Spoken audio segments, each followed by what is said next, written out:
Tabii sevgili Emine Hoca annemizi kaybetmenin derin üzüntüsünü yaşıyoruz. E, Emine anne bizim için Galatasaray Lisesi önünde yaptığı eylemle bir çığır açtı. İlk Galatasaray Lisesi önünde oturan oydu. Bütün kayıplar için bizim için sembol oldu. Hasan Hoca gözaltında kaybedildiğinde o alana çıkan ilk insan idi.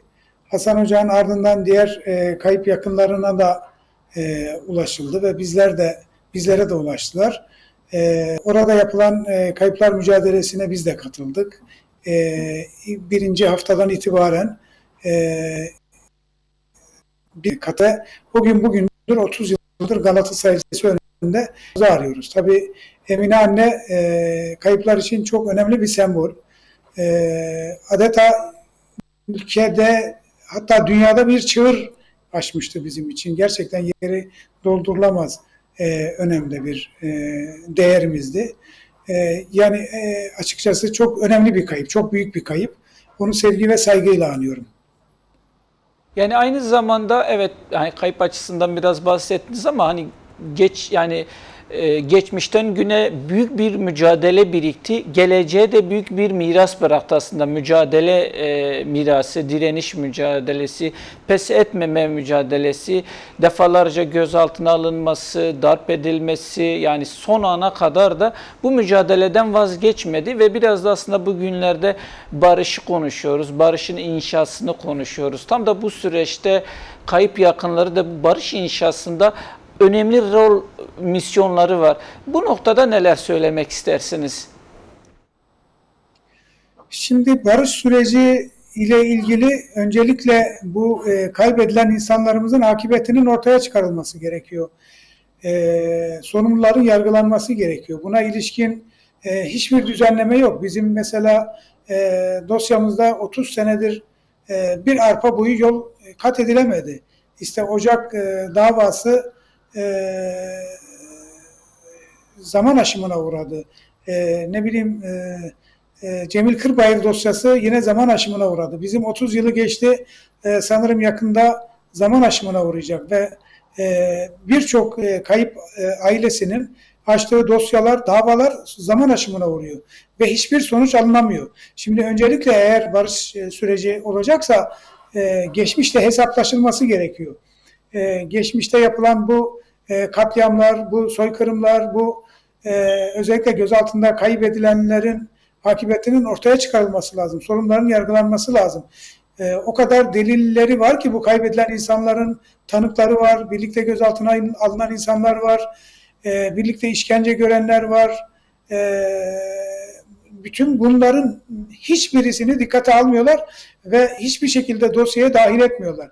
Yani biz düşünsenize 30 senedir her bir yılda, 2 yılda bir gidiyoruz. Beykoz Cumhuriyet Savcılığında bizim dosyamız. Oraya müracaatta bulunuyoruz. Diyoruz ki bizim dosyamıza ilişkin herhangi bir gelişme var mı? Bakıyoruz dosyanın içeriğine.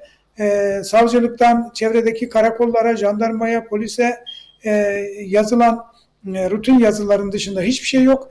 Karşı gelen cevap da işte fail ya da faillere ilişkin hiçbir belge ya da bilgiye ulaşılamadı diye, böyle rutin yazışmaların dışında hiçbir gelişme yok. Yani 30 senedir bizim dosyamıza ilişkin hiçbir adım atılmadı. Dahası biz Beykoz Cumhuriyet Savcılığına 2017 yılında gittiğimizde Beykoz Cumhuriyet Savcısı cinayet masasına bilgi verdi. Oradan çıktığımızda sevgili avukatımız Selim Okçu ile birlikte oradan çıktığımızda bir yarım saati geçmeden cinayet masası bizi çağırdı.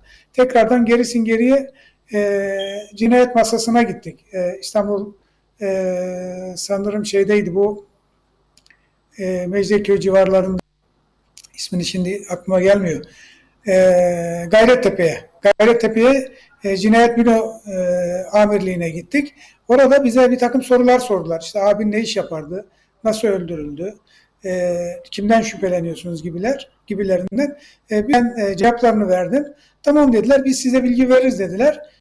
Açıkçası dosyanın içeriğine baktıklarında siyasi içerikli bir dava olduğunu gördüklerinde bizi usulüne uygun kendilerince geri gönderdiler ve Ondan sonra da hiçbir çalışma yapılmadı. Yani 30 yıldır hiçbir ilerleme yok. Bütün dosyalarda böyle, kayıp ailelerin bütün dosyalarında böyle, tanıklara rağmen, delillere rağmen, birlikte işkence gördüğü, birlikte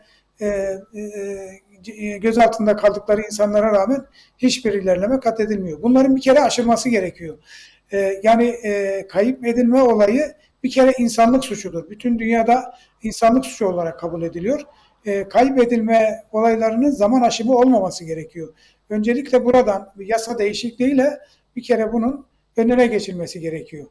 Ondan sonra da geçmişi telafi etmek lazım. Yani tanıkları dinlemeleri lazım, mağdurları dinlemeleri lazım. Aynı dosyada yargılanan diğer arkadaşlarının dosyalarını incelemeleri gerekiyor. Buralardan delil toplanması lazım. Yine kaybettikleri, kimsesiz dedikleri insanların mezarlarını açtıklarında bu delillere çok titizlikle uyularak delillere ulaşmak için çaba gösterilmeleri gerekiyor.